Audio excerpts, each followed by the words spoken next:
이영 안녕?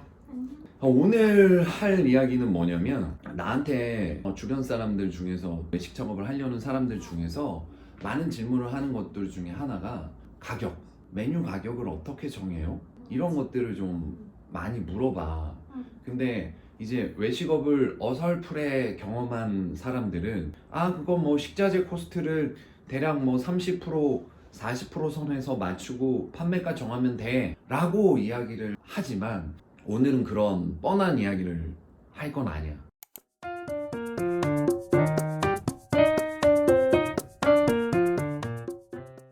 근데 실질적으로 우리가 흔히 알고 있는 메이저 치킨 브랜드의 거의 코스트가 포장용기 뭐 이런 것까지 다 합쳐서 50%대야. 어마어마하지. 그런데 그래도 불구하고 치킨을 하겠다라는 거는 치킨 가격은 이미 국민들이 알고 있는 가격이라는 거지. 이게 핵심 포인트야. 그치. 김치찌개 얼마? 응? 8,000원? 해장국 얼마? 8,9,000원? 그치. 그렇기 때문에 내가 흔히 얘기하는 이거를 그냥 가격 구도라고 하는데 구도가 딱 정해져 있는 메뉴에서 탈피를 할 필요가 있어. 그러면 기존에 가격이 어느 정도 사람들의 머리에 박혀져 있는 메뉴는 뭔가를 자꾸 끼워주거나 어떤 조합을 인해서 이 가격을 점프를 해야 되는 거고, 예를 들어서 술집 같은 경우에서 나오는 안주들은 사실 우리 멋대로 제공 방식을 바꿀 수가 있잖아. 양도 조절할 수 있고, 아니면 우리가 예전에 찍었던 콤비네이션 전략으로 뭐 A라는 메뉴, B라는 메뉴를 섞어서 만들어낼 수도 있고, 사실은 이게 가격을 최대한 높게 받을 수 있을 만큼 받아도 충분히 팔린다라는 거지. 근데 이렇게 얘기하면 에이 설마 그게 말이 돼? 나 얼마 전에 뉴스 봤더니 버스 가격 오른다, 몇백 원 오른다 이거 갖고 난리를 치는데 우리가 팔고 있는 메뉴 그거 비싸면 사람들이 사 먹겠어? 라는 생각을 한단 말이야. 근데 내가 이거를 깰 수 있는 예를 하나 들어줄게. 우리가 이제 요즘은 보통 배달 앱을 이용을 하잖아. 근데 배달 앱에 들어가서 자세히 보잖아. 오프라인에 있는 매장 판매가랑 가격이 달라.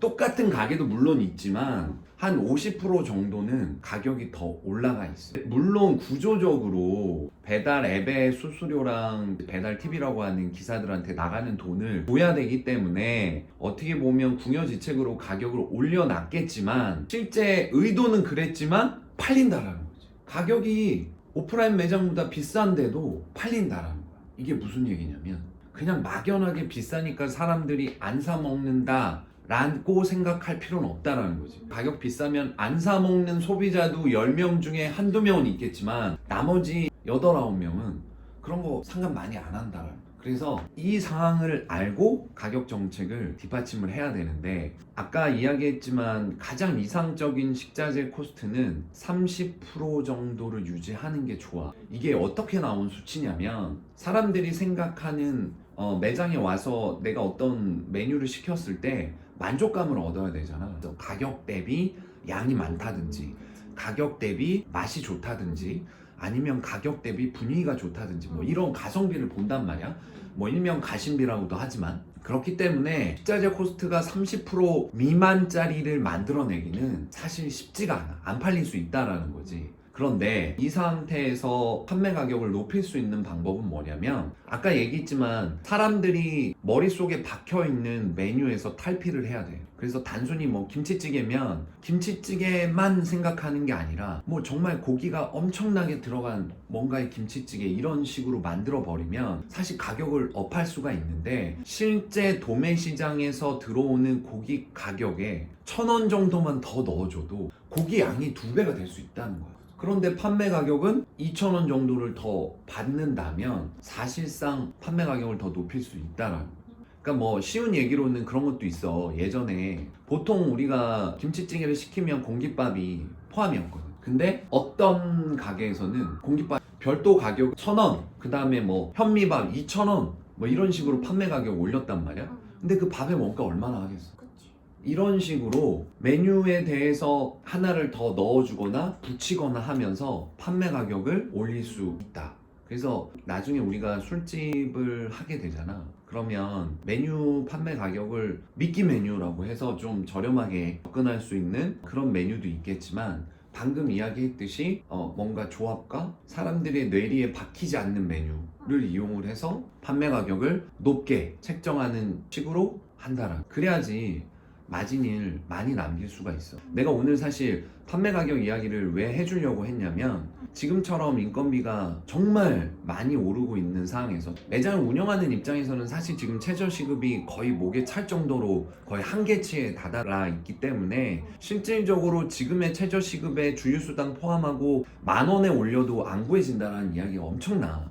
그래서 나 아는 지인분들도 벌써 지금 최저시급을 13,000원에 구해야지만 지원이 온다라는 이야기들을 하고 있어. 그러면 이 시점에서 올릴 수 있는 거는 사실 매출을 막 올리기는 쉽지가 않단 말이지. 그러면 결국에는 메뉴 판매 가격을 손을 대줘야 되는데 그러다 손님 안 오면 어떡해요? 이런 고민을 한단 말이야. 그런데 생각보다 메뉴 가격에 그렇게 민감하지 않더라. 그렇게 탄력적으로 손님들이 생각하지 않더라 라는 거야. 어떤 재료를 조금 더 넣어주고 쉽게 곱빼기처럼 주고 판매 가격을 2-3천원을 올리면 전혀 손님 떨어지지 않는다. 알겠지? 정말이야. 생각보다 배달앱에 가격 다른데 되게 많아. 이걸 꼭 기억하고 나중에 꼭 써먹도록 해. 안녕.